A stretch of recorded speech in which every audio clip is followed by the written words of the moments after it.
Hello, and welcome to episode 125 of the Elevate Your Running podcast. This is going to be a two-part series. This week, I want to talk about the spring energy controversy and why fueling matters so much, especially in like the marathon, ultra marathon distance. Next week, I'm going to talk about the strategies on how to fuel your way through summer without compromising your training. I really wanted this to be one episode, but it was going to be a ginormous episode. So I get to break it up into two parts. I think it's going to be amazing. And before we get into that, I want to share an elevated moment of the week, which came from three athletes who raced on Saturday. And it was so cool because they not only all three had breakthrough performances in outcome, but I feel like all three athletes also had breakthroughs throughout the training process or the training cycle in the process, and finding breakthroughs in like the small ways to set themselves up for success. And that's really what it's all about. Like, it's so incredible. And I have to say, the energy that surrounds athletes who PR, who are super excited, have strong races, like that's so fun. It is so fun. There's so much good energy that comes from that. And there's also such a cool piece to know that like each athlete, and they were all three different athletes. We had an athlete running a marathon, an athlete running a half marathon, an athlete running a 5K, and seeing them kind of find wins and joy in the process too just really, really filled my cup this weekend. It was so high energy on Saturday. And it was so fun to see like videos of some of the runners finishing and just like all the vibes. It's just so amazing to see that. And I'm really grateful that I get to see that. And it's just so cool to see kind of the breakthroughs that can happen, not just on race day, but also in the process. And I have to say that every single time I text an athlete that they've BQ'd for the first time. They're definitely going to Boston based on like the buffer that they ran, which happened to one athlete over the weekend. He ran a 2:52 marathon. He needed a 3-hour marathon to go to Boston. There's just this like chill that like comes over my body, and I get goosebumps, and it's just like such a fun place to be. Something very similar to like when an athlete PRs, an athlete finds that breakthrough in the process. It's all about like, that's why I got into coaching, which is so fun. So it's definitely like such a good fill my cup kind of weekend. So kudos to Akio, Michelle, and Emma, who all raced so strong this weekend. I'm so excited to work with them through the summer too, and to find new levels in their fitness. Akio and Emma are part of my group training in Denver. We have our summer season that starts June 12th. So if you're in the area, we train at Denver South High School and at Wash Park. It's a great time. There's a few spots left. I'd love to have anyone that's interested. And then Michelle trains one-on-one with in like a virtual coaching spot, but she lives in Denver. So I get to see her either in group runs, or, you know, if she were to come to Wednesday nights, I could see her then too. And it's really great. So a lot of wins over the weekend. But let's talk about what's not a win. I would consider the Spring Energy Gel highlight of what, you know, what's happened over the last month. I would say not a win. So let's back up. You may or may not know what's going on with Spring Energy. Maybe at this point in the game, you've heard things, you've seen things. This all started about 6 weeks ago. I heard about it. It was about 3 weeks ago when I heard about it. And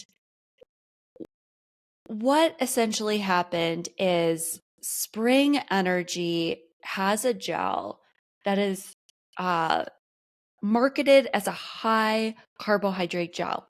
It has 180 calories and 45 grams of carbohydrates. And what has transpired over the last 6 weeks is that an athlete dehydrated the gel and discovered that the gel actually doesn't contain anything close to what is being marketed. And this is a huge red flag for endurance athletes. So that's what we'll be talking about today. If you follow me, if you listen to past podcasts, if you know basically anything about me, you know that fueling is a huge part of my training as an athlete. It's a huge part of how I coach. I think fueling is one of 3 or 4 really foundational pillars in training to do the best that you can do. And if fueling isn't there, you're not going to reach your potential. There's a higher risk of injury. There's a lot of things that can come up with it. You're tired, you're cranky, you're crabby. There's a lot of things that come up, right? If you have coached with me, if you've been an athlete that I've coached, I say this often: gel well, gel often, fuel well, fuel often. It's something I talk about all the time. It's something that is such a huge needle mover in how you feel. And if you feel good, you can typically run stronger, right? So fueling well, fueling often has been a big part of my training since I started working with a sports dietitian in 2020, and how I work with athletes. And I haven't been a stranger to underfueling. It's something that is part of my training now. It's something that I'm always working on. It's something that's always top of mind, or I try for it to be top of mind. And it's something that I'm a big believer in because I've trained, I've ran underfueled for years, up until the last 4 years, right? So David Roche, who is also a running coach in Boulder, has said, eat enough always, eat too much sometimes, eat too little never. And I think that that really hits home because oftentimes in the endurance space, we think we're getting enough. And when we really dial in and look at how much movement we're actually getting on the daily, how many calories we're burning in that sense of strength training and just general lifing, we're probably not consuming enough, right? So it's something I see often with runners, that they don't fuel enough, they don't take in enough during runs, they don't take in enough during the week. I can offer suggestions, but again, at the end of the day, I'm not a registered dietitian. I am not a doctor, so I can't give recommendations on this, but I can give suggestions on what has worked for me and then kind of shift them into the right direction on who to work with. Megan Featherston was on the podcast. She talked all about marathon fueling, and she was incredible. That was last fall of 2023. And that's a great episode to reference. She's a great person to follow on Instagram or be part of. I believe she has group coaching. She also has one-on-one coaching. And then sports dietitian Kelsey was the registered dietitian that I worked with in 2020. And she's amazing. She's a runner just like Megan, a fast runner at that. And she also coaches athletes and has a really good sense of what athletes need versus just someone who is, or a human, working with a registered dietitian on their goals. So it's a little bit different. So she's a great reference point too. So what does proper fueling do? So running uses glucose in your blood and stores of glycogen. So glucose is sugar, and that circulates through your bloodstream. And glycogen is the sugar that's stored in your muscles, it's stored in your liver, and it acts as the primary fuel for endurance exercise. So think of glucose as like the gas in your tank. And I reference this analogy in some ways of the tank. You want to, in aerobic running, you want to build the best engine possible, right? So in aerobic running, you want to run slow, you want to jog, you want that 3 out of 10 of rate of perceived effort, and building consistency with your running and just build this beautiful foundation of aerobic running. And the longer you do that, the more consistent you are with that, the more focused you are with truly staying in that aerobic state and not overrunning your runs too hard all the time. You build this engine. And I talk about how this engine could be a Ferrari engine or a Tesla battery, right?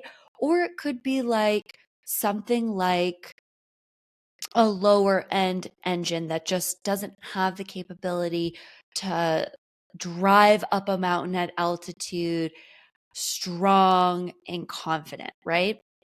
So, if we are fueling our body with glycogen, and that's the fuel that we have to run in races, we want to have the best engine, which we have with aerobic running, and then we want to fuel it with the best gas possible and keep that tank on full, right? We don't want to ever run empty.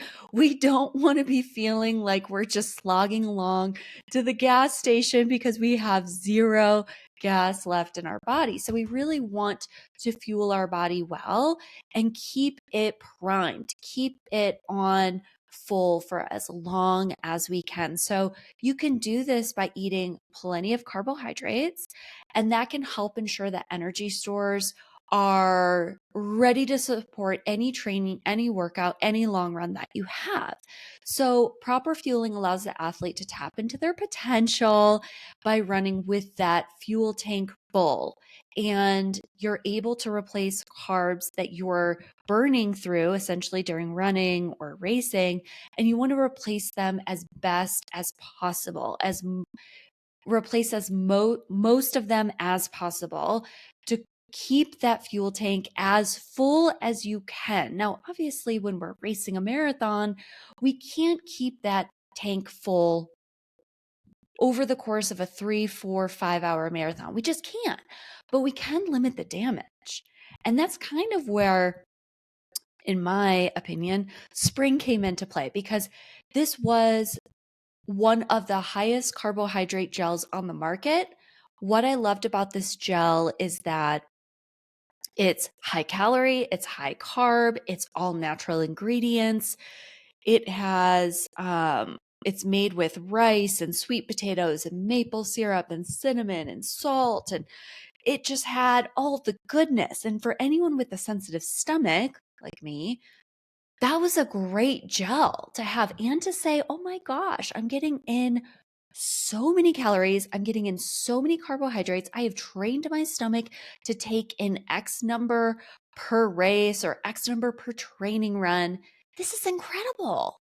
This is so great. Well, about 6-ish weeks ago, an athlete who was training realized that he was kind of showing up feeling a little depleted. He was feeling hungry during long training efforts. He wasn't feeling satisfied, and he was taking in quite a few Spring Energy Awesome Sauce gels, the 180 calorie gel with 45 grams of carbohydrates. And he thought, that's strange. I'm eating a great breakfast. I'm still getting out there and consuming this high cal, high carb gel. Why do I still feel like I'm not taking in enough? So he dehydrated the gel. And what came out was that the gel actually contained 60 calories and 16 to 17 grams of carbohydrates. It's a third of the nutrition value of what's stated and marketed.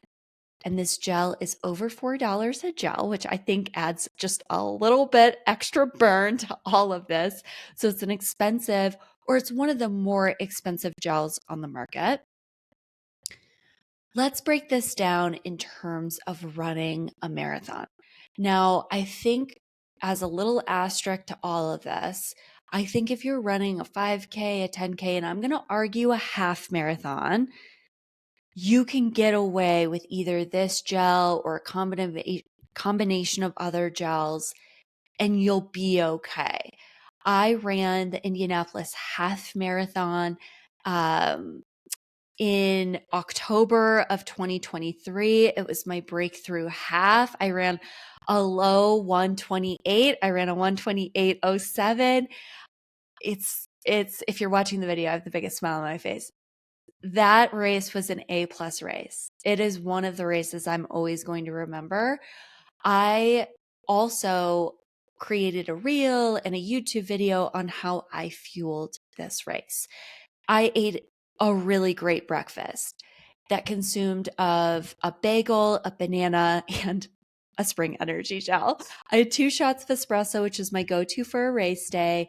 So it's like less liquid. It just gives me the caffeine that I need, and I'm good to go. Now, in this race, I ended up flip-flopping my gels around. And I think this is important. I took a Morton calf gel at the 5K mark. And then I took a Spring Energy at miles 10, at the 10K, which is mile 6.2, the 15K at 9.3, and then I was done. So I thought I fueled this race really well. I negative split the race.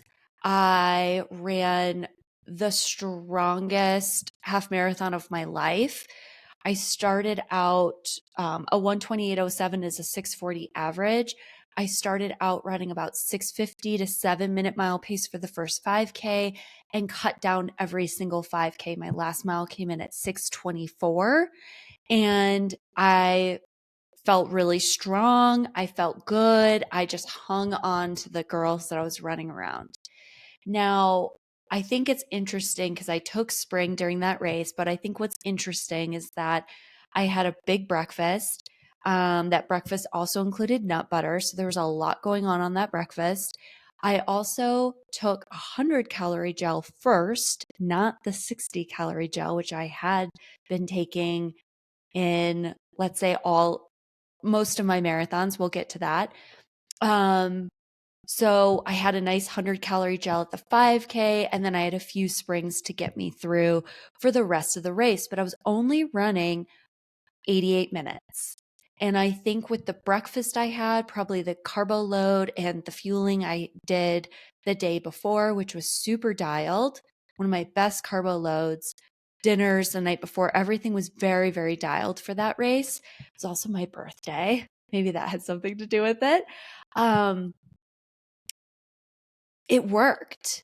It worked. And I thought back to that race after I heard these findings, because I thought, it did work for in the half.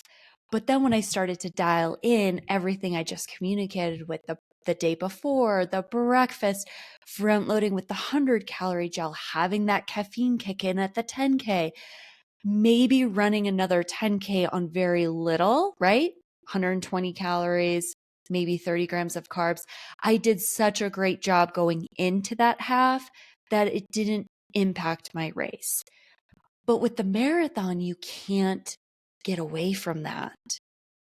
I also want to note before we dive into the numbers that a second lab from Germany, it's called Sports Hunger, also went through this same dehydration method, found the exact same findings.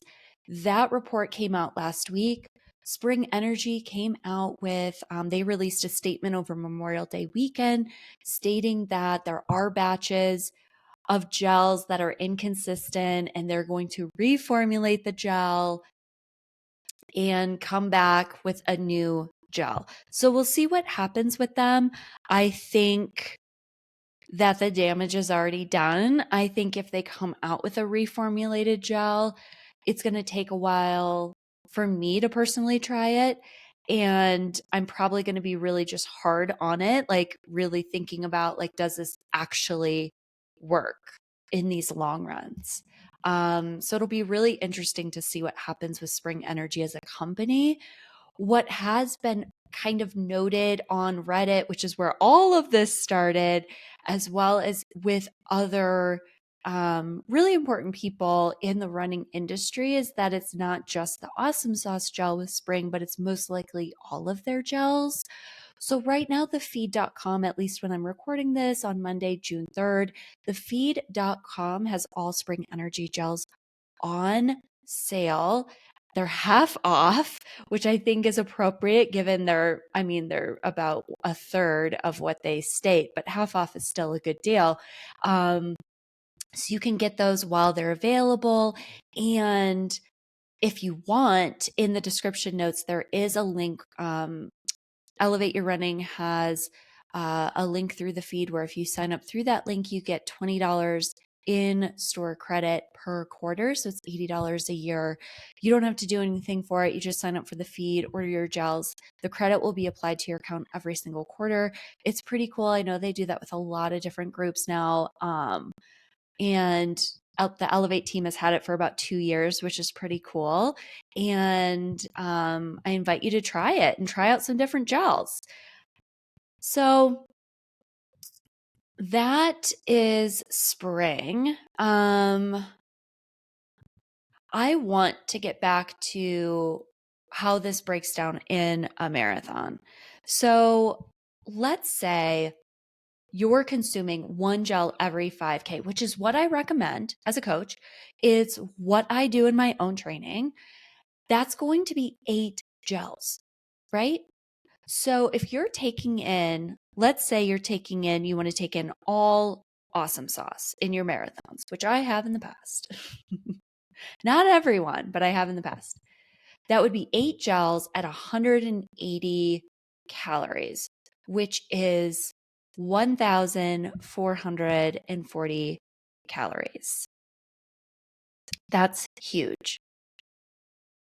That's a lot of calories. That's training your stomach really well. If you're running for 3 hours, 4 hours, 5 hours, and you're taking in about roughly 1,500 calories, congratulations. You are limiting the damage that I talked about earlier and keeping that fuel tank on full, right?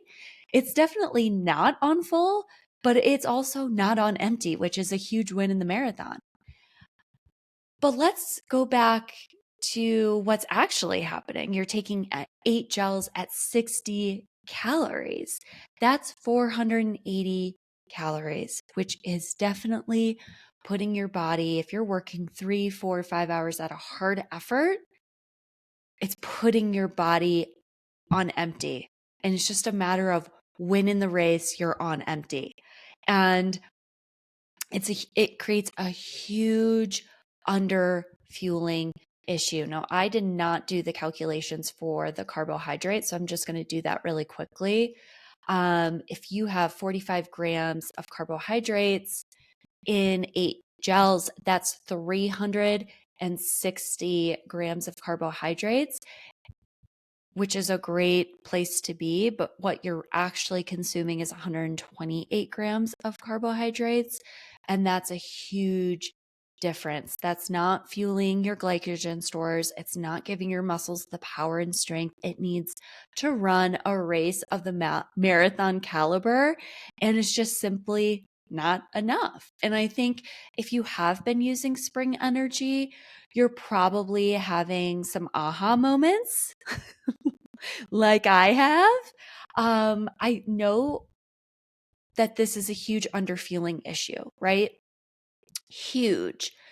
This is not only going to impact your performance, it's going to create higher rates of bonking, and it's also going to create nutrient deficiencies in athletes, in runners.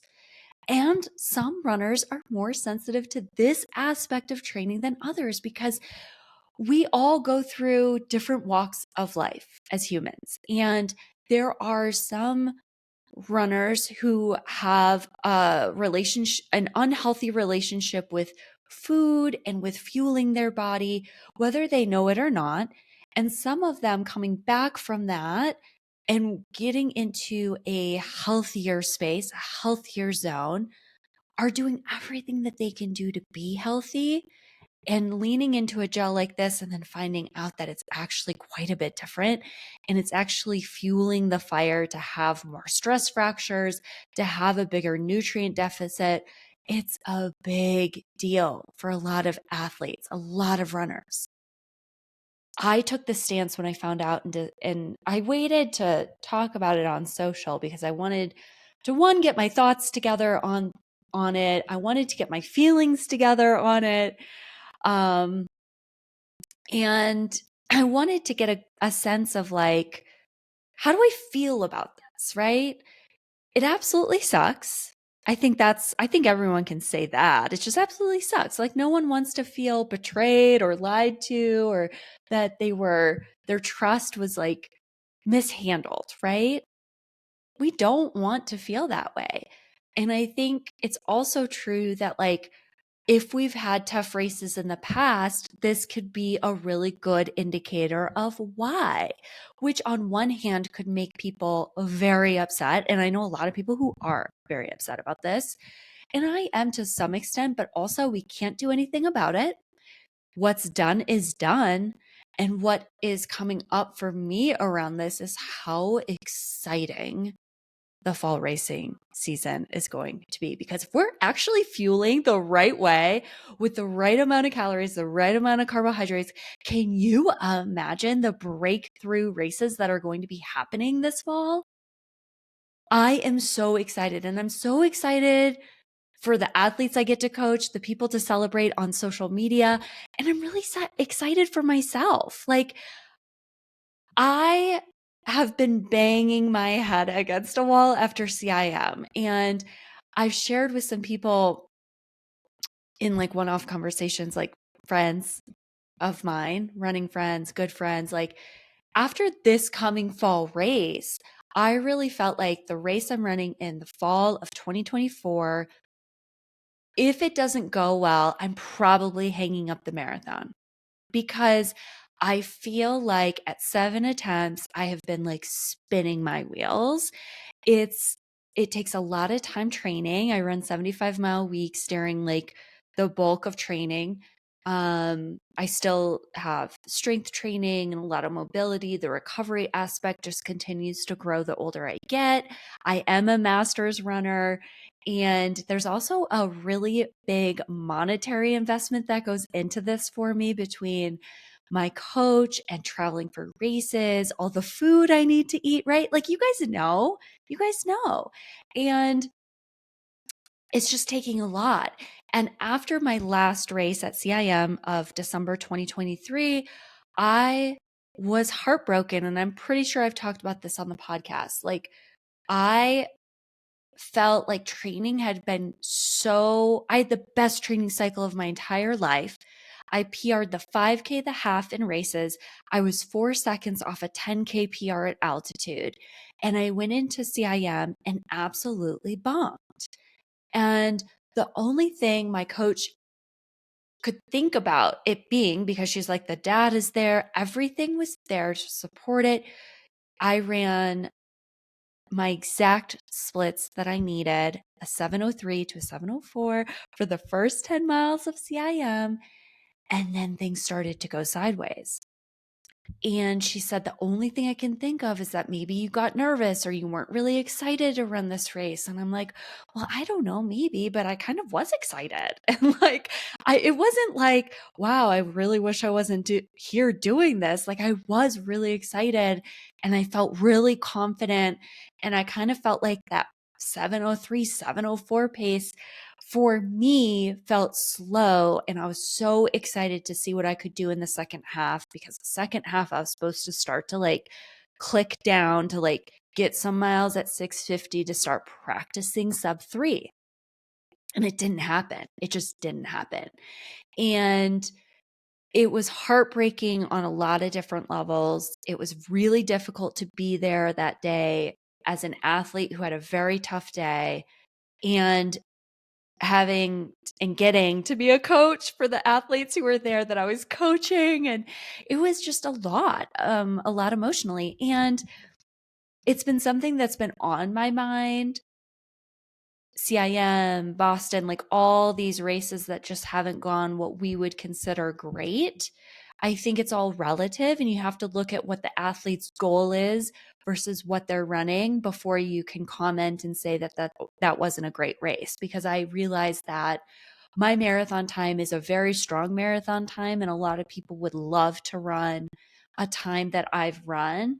And yet, when you know your potential is something so much greater and the training and the data support that, it is a tough pill to swallow when you're not progressing. So I've run 6 marathons in total. My first marathon was CIM, and I ran a 3:25, and I've only progressed 10 minutes over the course of the last 6 marathons. And Spring Energy entered into the scene in my second marathon for Boston 2021. It was my primary training and racing source for that race. For the Mesa Marathon 4 months later in 2022, February of 2022, it was my fueling source for my training for Chicago 2020, fall of 2022. It was not my primary fueling source for that race. It was my fueling source for Boston 2023 and CIM December of 2023.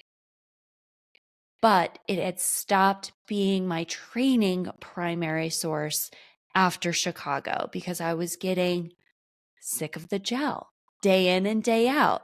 But I thought it was working for me. I thought it was the gel that should be the gel in the marathon, right? Has the best calories, it has the best carbohydrate source. Why wouldn't I want this gel when I race? But I also don't need it in training because 1, I know it works. 2, it's an expensive gel. And 3, I don't want to get sick of it like I did for the Chicago cycle. So that's where we entered the scene. I trained with my current coach for the first cycle. I had a lot of breakthrough long runs, but they were also very difficult. I was training with the spring gels, and then I was also training with the Scratch Hydration, Hyperhydration mix, which was their high sodium drink mix that they no longer offer. RIP. So sad. And when I got to Chicago, by the time I got to Chicago, I was very, very fortunate to have many people on the course at Chicago that year. And I also had a friend and athlete that I coached, Jesse, run around the course to kind of hand me things. So I didn't need to carry everything with me, which is a big deal. Like if I don't have to carry 8 gels and 87 bottles, I don't want to, right? So she was really great at being at the checkpoints that we established. And when she missed a checkpoint, i.e., I missed the checkpoint because there were other people that I knew at that checkpoint and I got super distracted and excited and I missed what I needed to take. She ran to the mile 21 to give it to me, which was amazing. I'm pretty sure it was the sprint to get over. I ran a mile. I'm sure she ran maybe over a mile to get there. I don't know. But she did a great job. And what was really interesting about that race is that I think I took a few springs, but I primarily took quite a bit more of like the scratch chews, the honey stinger waffles. I was just feeling totally different with more calories, more carbohydrates, the Morton gels. I just didn't want the spring. I was sick of it. I loved the Mortons. I remember thinking when I ran out of Mortons on course, I was like, "Oh, I wish I had a Morton." Like didn't want the spring. And yet that's my PR marathon. That was the race where I negative split. It was the race where I ran out of runway. I ended up running a 6:10 mile for the last mile. I averaged 6:20 or sorry, not 6:20. I averaged 7:20 for that race. Just to put it into context, it was a 3:15 and I felt incredible. I felt so strong and in my training cycle for Boston, I felt strong. In my training cycle for CIM, I felt hella strong. And I wasn't using that gel, but I was using that gel in the races and all of the races. At some point, typically around mile 10, I lost it, right? So at mile 10, I'm about 70 to 75 minutes in, and I just don't have it. And I think it's a little different when you're 70 to 80 minutes into a marathon, knowing you have another like 2 hours to go versus in a half, you have 5 minutes to go. The energy is a little bit different, right? Around that. So I think it's really interesting. It's definitely fueling my fire to be excited for fall marathon training, fall racing, and the capability of not just what I can do, in training, but also what everyone gets to do in training and on race day. So, where do we go from here? We don't really have spring energy as an option, or I guess if you are buying from the feed and you're buying it at 50% off. And also, I keep finding this gel everywhere I turn now. It's wild. It's in purses, it's in workout bags, it's in my car. I'm like, why does this gel keep popping up? I don't want it. So, anyways, I have a lot to work through. So, this is what I'm doing to get rid of it. I am doubling it up and I'm taking it out on easy long runs. I'm using it before I go out for easy runs as like extra just calories and carbs. And then I'm also going to double it up for workouts until it's gone. And double up means take 2 at a time. And so on my long run yesterday, I ended up taking 4 gels with me and doubling it up at miles 4 and 8. And it was a lot of gels to take for a 12-mile run. But anyways, that's what you can do if you have extra with you. Now let's dive into how to move forward. So I ordered a bunch of new high carb gels to try, which I'm really excited about. Some of them have arrived. Some of them haven't arrived. Everything was ordered through the feed, thefeed.com. Highly recommend them. What's cool about the feed is you can buy one gel at a time, or you can buy like a whole pack of gels and they'll usually give a little bit of a discount. They were giving product credit out a few weeks ago. So that's really exciting. And I'm excited to try new stuff. So I haven't tried most of these gels. So I want to caveat that. And I don't know when I'm going to be able to try these gels. Like, yes, I could take them out on a 12-mile run, which is what I have this weekend, but I'm not going to really know if it quote unquote works until I have a 16 or an 18-mile run. And I don't see that happening until I could see a 16 come up in late July. And then 12 weeks out from race day is like early August. So August, I'll have more info. Maybe it's going to be another episode on gels. There's probably going to be a lot of content around all of this. YouTube, Instagram, podcast, one-on-one conversations with the athletes that I coach, which is going to be incredible. So let's dive in. There's 6 gels. First and foremost, SIS, Sports in Science Gels. Now, this is kind of like the big like gel everyone's talking about. And it's a gel that contains 158 calories, 40 grams of carbohydrates, 30 grams of sodium, and it's $2.50 per gel. They offer a caffeine gel at 75 or 150 grams of caffeine. Now, 1 cup of coffee, 8 ounces of coffee is 95 grams of caffeine, to put that into context. So I really like the SIS gel. In what I'm seeing written down, I haven't actually tried it for taste testing purposes, but it seems to have the calories and the carbs that I want. The sodium level is low, unfortunately. So that's going to be something to think about as you're going through training, and what we're going to talk about next week in training through the summer without compromising your training. So we'll talk about that next week. The Morton gel, came out with 160 grams, 160 cal gel. So it's called the Morton 160. So it's 160 calories. It's 40 grams of carbohydrates. I love that. It's again 30 grams of sodium. So the same as SIS. This gel does not have a caffeine version. Morton has a caffeine version. It's the one I mentioned before at 100 calories, 100 milligrams of caffeine. It's the white packaging gel.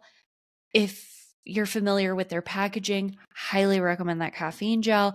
But this gel at 160 is $5. So it essentially looks like the exact same gel as SIS, but twice as much money. So think about that. And I don't know how these gels fit into pockets and all that either.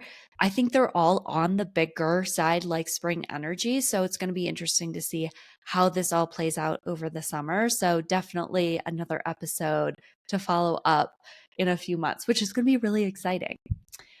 Gel number 3 is Never Second. Now, this has 120 calories, 30 grams of carbohydrates, but 200 grams of sodium. This gel has a caffeine gel at 75 or 150 grams of caffeine.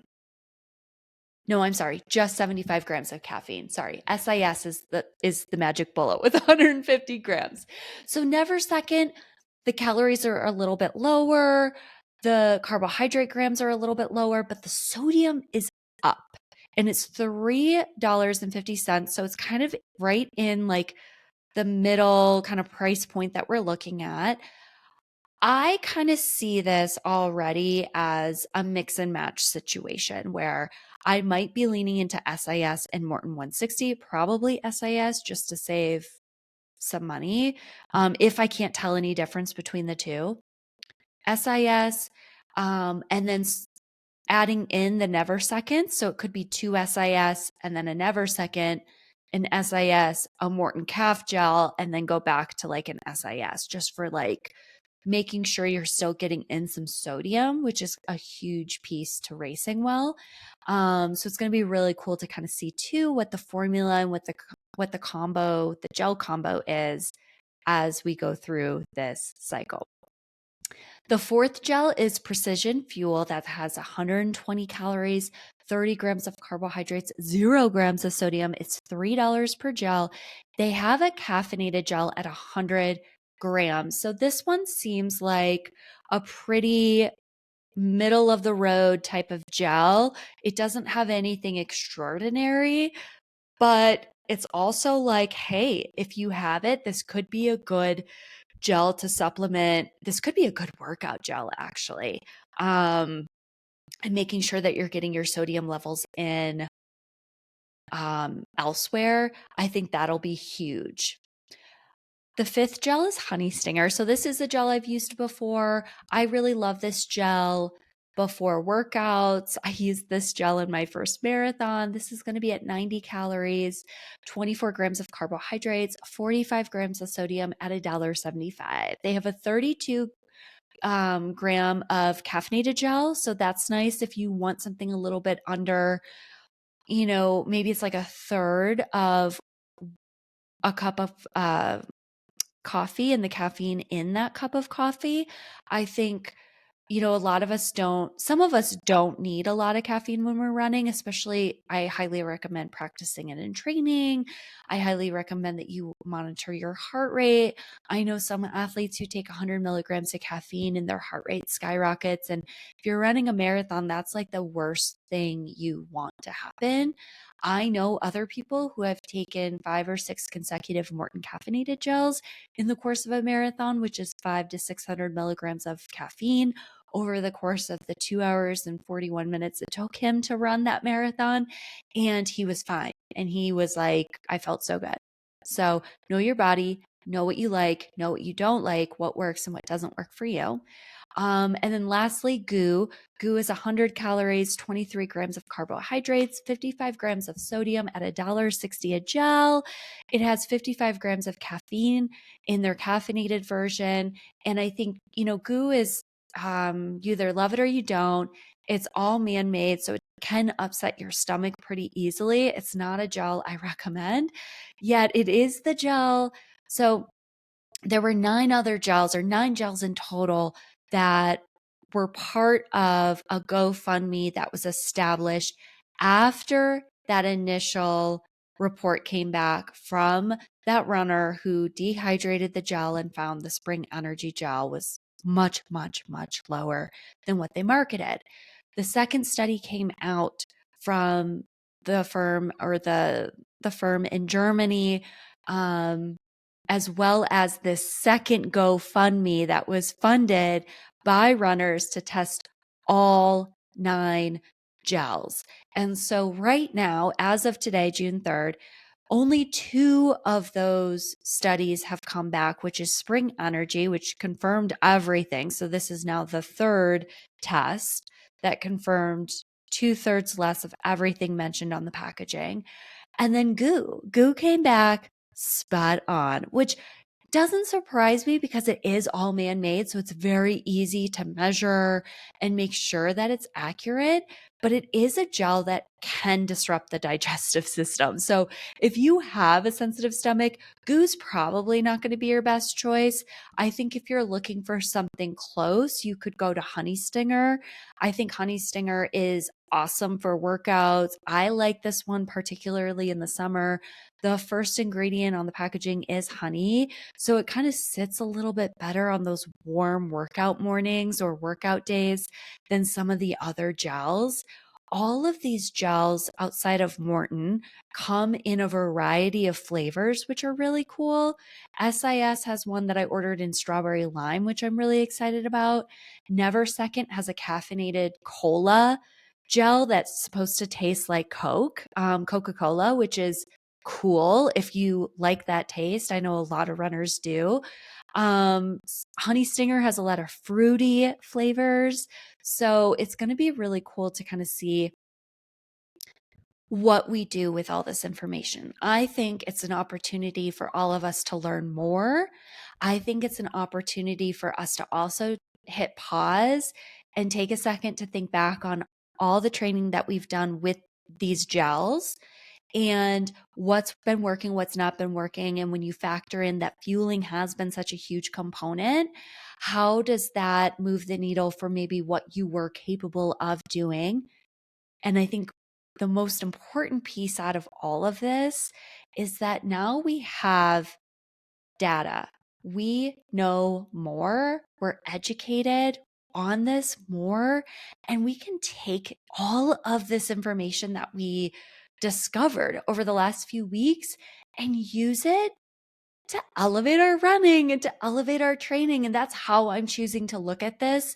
And I know it's very, very easy to go down the rabbit hole of how disappointing this is. And yes, it is really disappointing. If I add up how much time and money I've spent on races where I was like underfueling them, it doesn't feel good at all. And yet it is so cool to know that like most of us haven't hit a potential yet or even close to a potential in a marathon.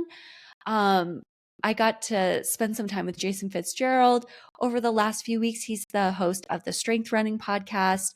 And he was joking around with me. He's like, Sarah, like, who knows? You could be a 250 marathoner and we have no idea. And I think although it's a really funny joke, it kind of hits home on all aspects.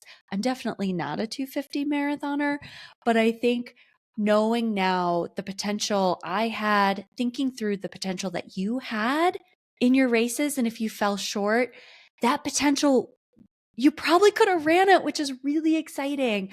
And now we get to find new things that work. We get to elevate our training and feel stronger and feel better and feel more confident in training. And we can take that to our fall races, knowing that we have done every single thing that we can do to show up there and be strong, happy, capable, confident, all the things, and absolutely crush our race. So I'm so excited to see how this all plays out. Now, again, next week, I'm going to talk about strategies on how to fuel your way through summer without compromising your summer training or your training, which I think is going to be amazing. And then there's also going to be another episode later this summer where we deep dive into the gels, what's working, what's not working, my recommendations and why. And I'd love to hear from you. I'd love to hear your elevated moment. I'd love to hear your spring energy, awesome sauce story, or just the spring energy gels in general. I'd love to hear what you're training for and what your goals are. You can reach me on Instagram at Elevate Your Running or at Sara, SAYRAH Runs Happy. Also through the Elevate Your Running website at elevateyourrunning.com. Thanks so much for being with me today, this week, and I really look forward to our conversation next week. Have a great day.